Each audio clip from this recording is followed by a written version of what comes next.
I married Miss Right. The only thing I didn't know at that time was that her first name was Always. And look at me, and here I am. I'm as right-wing as can be, just saying. In Boulder, Colorado, a terrible tragedy just happened. There was this shooting, a mass shooting, a bad guy. He killed 10 people, at least 10 people. I mean, this is outrageous. It's horrible.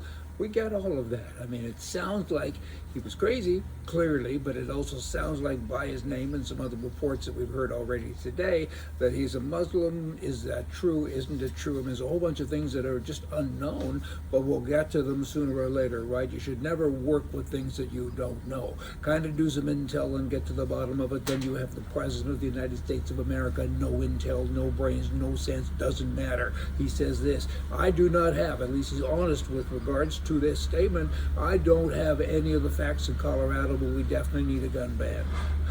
I don't know if the guy's fat, but he definitely needs to be on a diet. How silly is that? That's terrible talk. Regardless, he did call for an infringement on the Second Amendment rights of law-abiding Americans. That's just bad. Common sense steps to save lives. So he says, well, you know what? If you want to take steps to save lives, find out maybe it was an attack from extremists from another country, Iran, Iraq, pick one. And if that's the case, y'all want to take guns and hand them out to American citizens so they can actually defend themselves. There's two ways to look at this thing, and the first way to look at it is to not say, I don't know anything, but I'm going to make a decision anyway. That's not a very good way to kind of roll into a paragraph, don't you know? Let me jump over to something else that's a little bit nicer sounding, I guess, and that'd be money. We all have money, and if we don't have money, we all want to have money, and we all wish that we had some more, right? Money, money, money. Money today isn't worth anything. There's inflation going on. Things are costing more all of the time, and money in the bank. Some banks pay for $1 million. Recently, I've done this research. For $1 million, they pay 0.000, maybe 2 zeros, 5%, which works out to $500 a year. You can get as high as $5,000 a year, but for all intents and purposes, that's nothing, right? So $1 million, basically, in terms of return on investment, is worth zero. That's what you get.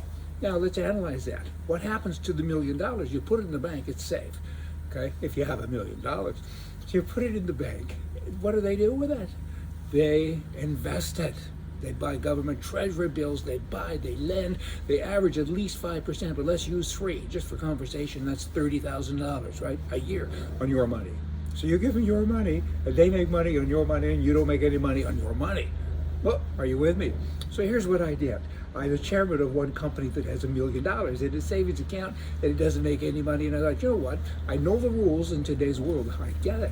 You can't spend money. You have to go through all kind of rigid tests. If you wire more than $10,000, they think you're a criminal. They treat you like a criminal. You have to prove that you're not, and you're guilty until proven innocent. Having a lot of cash is an issue. It's a big problem. If you buy a house, an agent, a real estate agent, lawyers, attorneys, they're not allowed to accept cash. It's written in their constitution, right?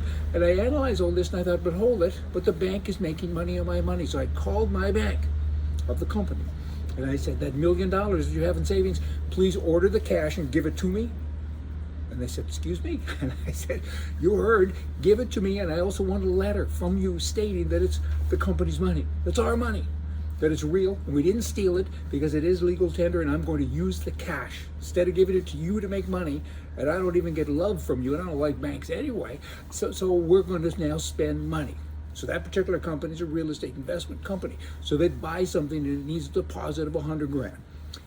Someone in the office will take the $100,000 in and hand it to the agent or to the lawyer. They in turn will say, we can't accept that. We in turn will say, here's a letter saying it's our money and it's legal tender. And we're going to start a bit of a war. We'll see what happens. The banker did call me back and said, I'm not authorized to give you a letter. And I said, oh, so you can give me something. You must, if you're giving me the money, it must be legal. It'd be an interesting thing. Stay tuned. Stand by.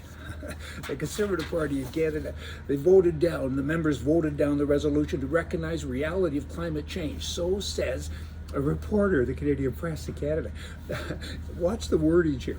The party members voted down resolution to recognize reality of climate change. Who are you to say it's a reality? Again, it's an opinion. that has all of a sudden become a fact. The reality of climate change. Who says, give me the definition of reality?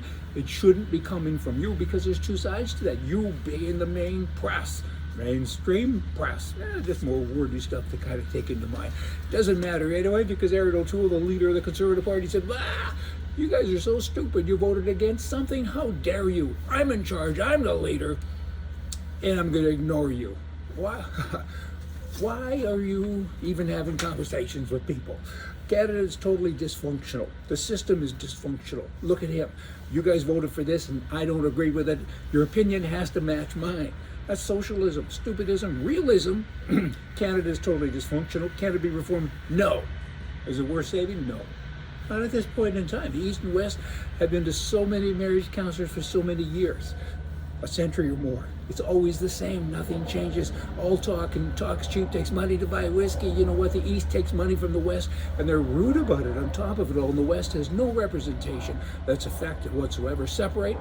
It's time. Don't talk about staying together. That's not worked well, and it's maddening. Talk about separating because it's positive. It's time. Western alienation, Western whatever. The world needs a model of conservative capitalism. I really believe it's time. Just saying, that's what I would say. And who does that? There are parties. There's the Wild Rose Independence Party is one, and they've got a great movement, and they're in Alberta. It's not just about Alberta, again, it's about a world model for conservative capitalism. Y'all come back. We'll talk more about this as time goes on, and and right. Remember that Miss Right. Hey, see ya.